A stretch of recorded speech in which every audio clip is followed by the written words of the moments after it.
I think it was just very powerful to hear this from such a respected U.S. senator who is not the type who just throws bombs to throw bombs. He's very serious. And when he makes allegations or sees allegations, I think he would only bring them forward if he really thought, hey, something needs to be done here. Take a listen. According to the 1023, the foreign national possesses 15 audio recordings of phone calls between him and Hunter Biden. According to the 1023, the foreign national possesses 2 audio recordings of phone calls between him and then Vice President Joe Biden. These recordings were allegedly kept as a sort of insurance policy for the foreign national in case that he got into a tight spot. This was interesting because that was redacted from what the FBI brought to Congress. What the FBI didn't realize was the whistleblower had already brought the unredacted FD 1023 form from the FBI. So Comer and Grassley already knew this information, but the FBI tried to hide the fact that these tapes might exist from Congress. This is outrageous. We have a U.S. senator on the floor of the Senate saying there is a foreign national with recordings of then Vice President Joe Biden asking for bribes. Think about that. There are recordings that the FBI of the United States has. They have not taken action on it.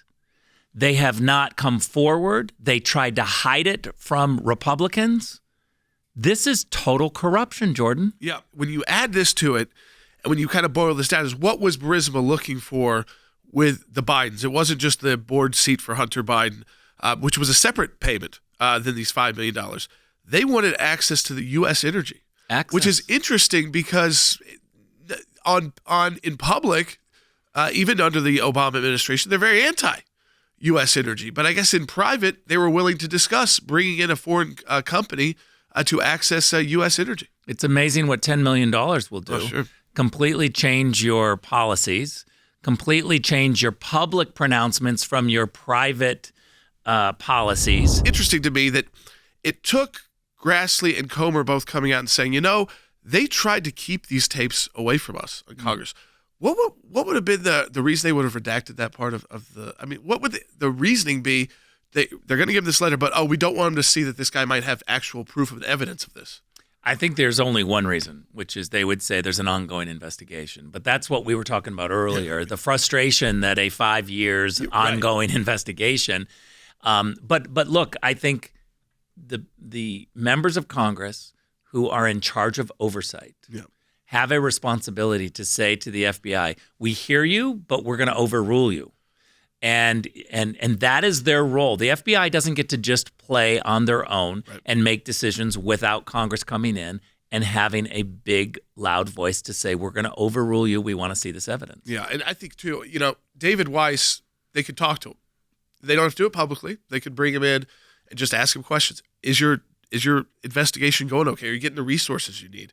What is all this? Like, where are we in this? Because we're getting this information. We're told you have the information. You don't have to tell us about your investigation, but are you getting pushback? Are you being allowed to do your job?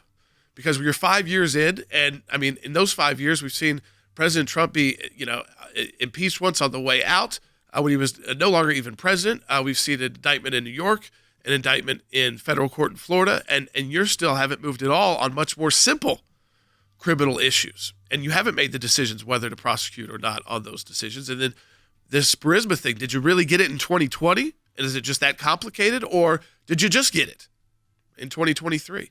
And those are questions Congress can ask without interfering in the investigation.